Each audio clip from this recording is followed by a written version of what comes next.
Assalamualaikum warahmatullahi wabarakatuh.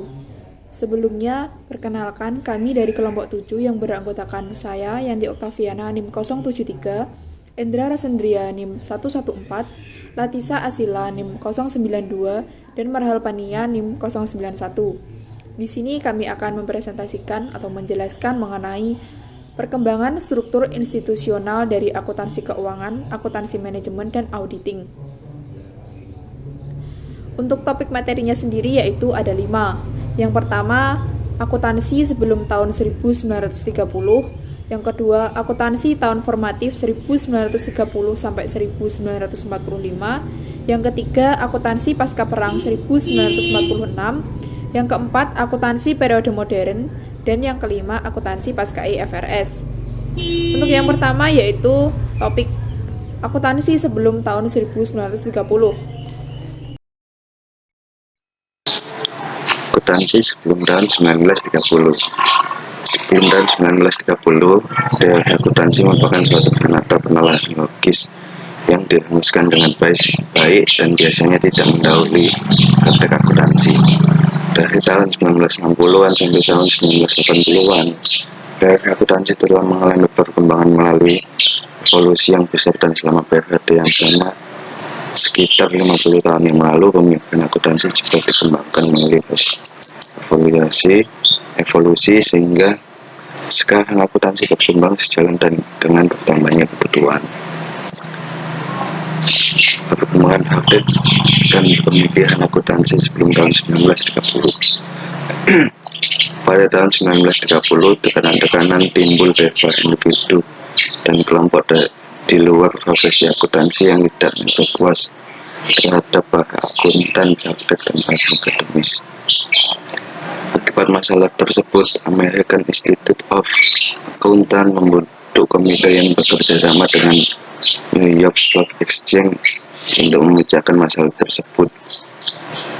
Peraturan pertama yang dikeluarkan New York Stock Exchange adalah menyangkut akuntansi, yaitu dividen saham perusahaan anak tidak boleh dimasukkan ke dalam laba perusahaan induk melebihi jumlah yang dibebankan terhadap laba yang ditahan retained earnings dari perusahaan anak. Pada awal tahun 1930-an, mulai terjadi pergeseran dalam pemikiran akuntansi, yaitu perubahan tujuan akuntansi dari penyajian informasi bagi manajemen dan kreditor, penyediaan informasi keuangan bagi para investor dan pemegang saham. Selain itu, terjadi pula perubahan penting dalam akuntansi, yaitu pergeseran penekanan dari hajat ke perhitungan apalogi yang timbul di Amerika Serikat. Berkembang standar akuntansi sebelum tahun 1930. Pada tahun 1984, American Association of Public Accountants membuat resolusi yang menyatakan bahwa dan penyajian di dalam hajat harus dimulai dari realisasi yang paling cepat sampai dengan yang paling lambat, yang mengidentifikasi secara jelas penekanan penyajian informasi kepada kreditor. Angka kedua diambil pada tahun 1940 ketika komite dari asosiasi ini ditunjuk untuk merumuskan definisi istilah teknis akuntansi guna menyekamkan artinya, sehingga memudahkan penyajian laporan keuangan. Dalam hal penyajian laporan keuangan, American Institute of Accountants mengeluarkan memorandum dalam suatu buletin edisi tahun 1929 yang menyatakan bahwa suatu bentuk hajat yang lebih ringkas biasanya disiapkan untuk disebabkan kepada masyarakat umum, tetapi aspek yang esensial tidak boleh dihilangkan. Selain itu, buletin edisi 1929 ini juga menyarankan dalam hal kebutuhan rugi laba, antara lain penyusutan dimasukkan ke dalam kelompok dalam kutip pengurangan dari laba bersama-sama dengan pajak, dan palunga pajak pembadan harus dibuat antara dalam kutip lebih bersih laba bersih untuk periode dan dengan kutip dalam kutip laba rugi untuk periode. Penyesuaian periode sebelumnya diberlakukan sebagai penambahan atau pengurangan laba ditahan dan disarankan pula untuk memakai kombinasi perhitungan rugi laba dan laporan laba ditahan. Perjanjian AICPA 1. 1930 AICPA memulai untuk menyiapkan dokumen penting untuk pengembangan pembuatan aturan akuntansi bersama NYSE. AICPA melalui Special Committee dan Stock Exchange membangun prinsip akuntansi yang akan diikuti oleh semua perusahaan yang terdaftar di Stock Exchange. 2. Solusi yang ditawarkan oleh AICPA adalah A. Edukasi untuk pengguna laporan akuntansi terhadap keterbatasan laporan. B. Pengembangan laporan untuk membuat perusahaan lebih informatif terhadap pengguna. 3. Komite AICPA menyusun draft formal 5 standar prinsip akuntansi yang diterima oleh NYSE pada 1932. Inilah yang dikembangkan menjadi GAAP. 5 standar inilah yang dimasukkan menjadi bagian pertama Accounting Research Bulletin atau ARB. Formasi SEC. SEC dibentuk 1934 bertujuan untuk mengelola Securities Act 1933 dan Exchange Act 1934. SEC awalnya mengizinkan profesi akuntan untuk membuat prinsip akuntansi tanpa intervensi. Akan tetapi, SEC membuat pernyataan ketidaksabarannya terhadap kinerja profesi akuntan.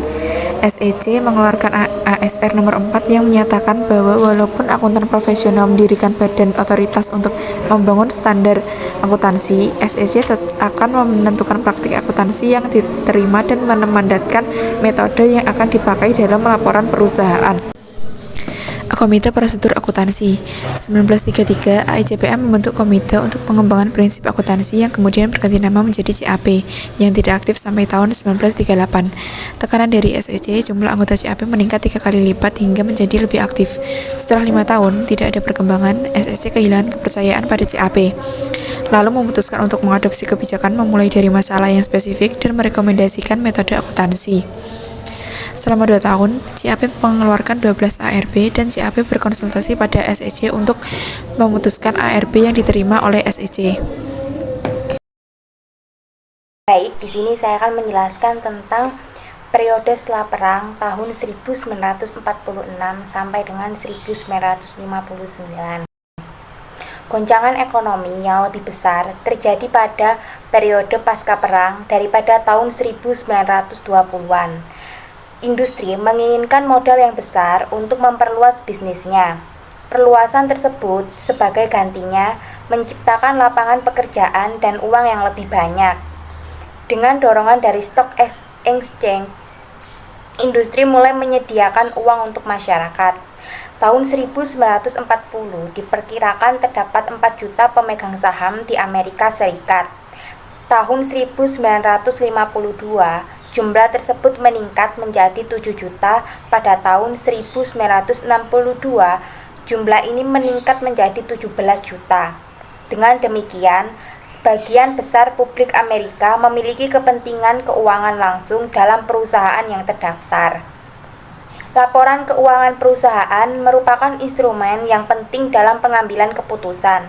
Oleh karena itu, laporan keuangan dan peraturan-peraturan akuntansi yang digunakan dalam penyiapan laporan keuangan tersebut memperoleh perhatian yang luas. Masalah utama adalah keseragaman atau komparabilitas atau perbandingan pendapatan yang dilaporkan antara perusahaan berbeda.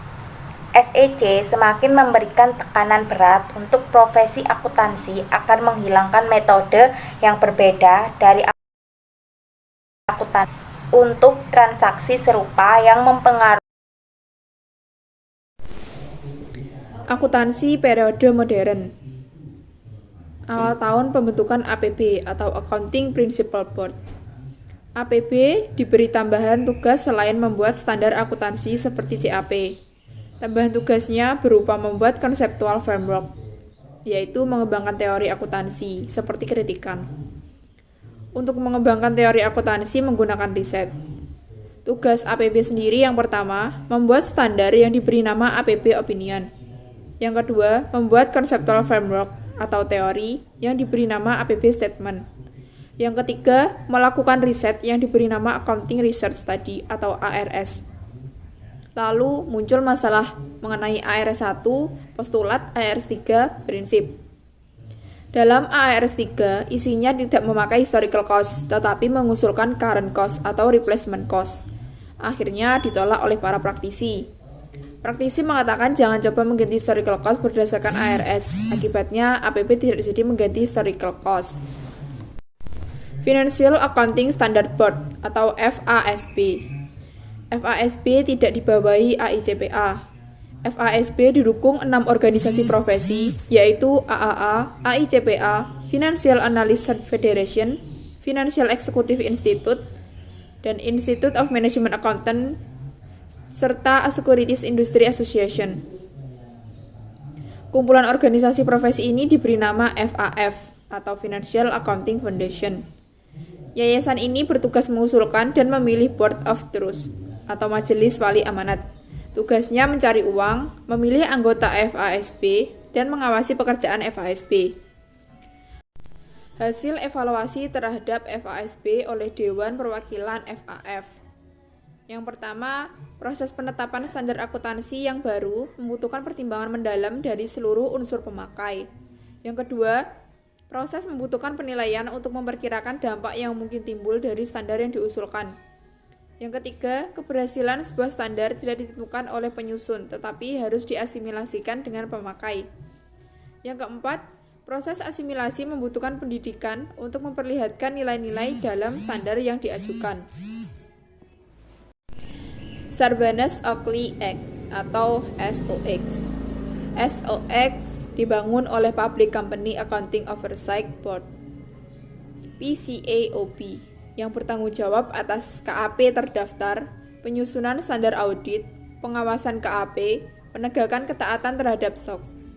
SOX lebih mengatur independensi auditor, keperluan penyimpanan record, peran komite audit dalam tata kelola perusahaan, keterangan CEO dan CFO dalam laporan keuangan, dan penalti bagi ketidakpatuhan.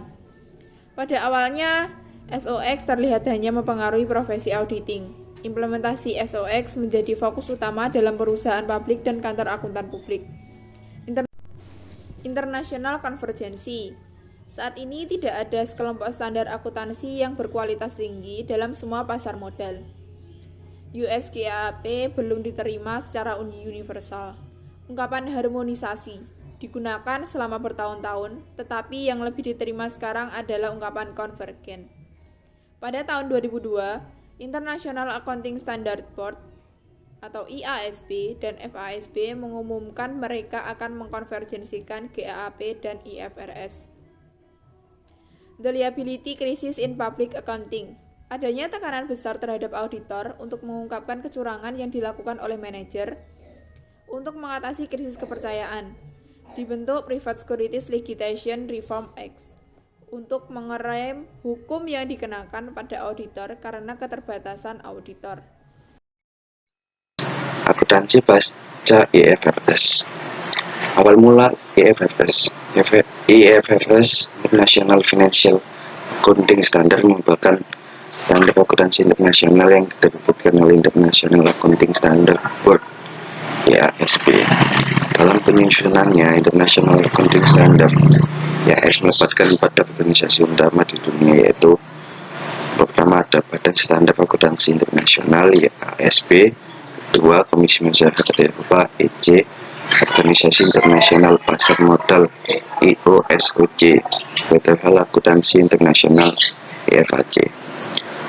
Awalnya IFRS merupakan perkembangan dari standar akuntansi global yang ditunjukkan untuk mendorong penggunaan standar akuntansi global dengan kualitas tinggi yang dipelopori oleh IASB. Setelah berhasil diterbitkan, IFRS adalah sistem yang dipakai oleh sebagian besar negara baik dalam mengelola bisnis nasional maupun internasional. Penerapan IFRS di Indonesia. Yang pertama, IFRS telah diterapkan di Indonesia atau telah diadopsi PSAK full sejak 2012. 2. Tahun 2013 dilakukan revisi standar dan ditambahkan standar baru 65,66 67,68 yang efektif pada 2015. Yang ketiga, tahun 2016 dikeluarkan PSAK 70 dan edisi PSAK 71 dan PSAK 72. Keuntungan menggunakan IFRS. Yang pertama, menghilangkan hambatan arus model internasional dengan mengurangi perbedaan dalam ketentuan pelaporan keuangan. Yang kedua, meningkatkan daya banding laporan keuangan dan memberikan informasi laporan keuangan yang berkualitas dalam pasar modal internasional. Yang ketiga, mengurangi penggunaan biaya pelaporan keuangan perusahaan multinasional dan biaya untuk analisis keuangan bagi para analisis keuangan perusahaan. Yang keempat, meningkatkan kualitas pelaporan keuangan perusahaan Anda menuju best practice. Sekian penjelasan materi dari kelompok 7. Semoga ilmunya dapat bermanfaat untuk kita semua. Kurang lebihnya mohon maaf. Wassalamualaikum warahmatullahi wabarakatuh.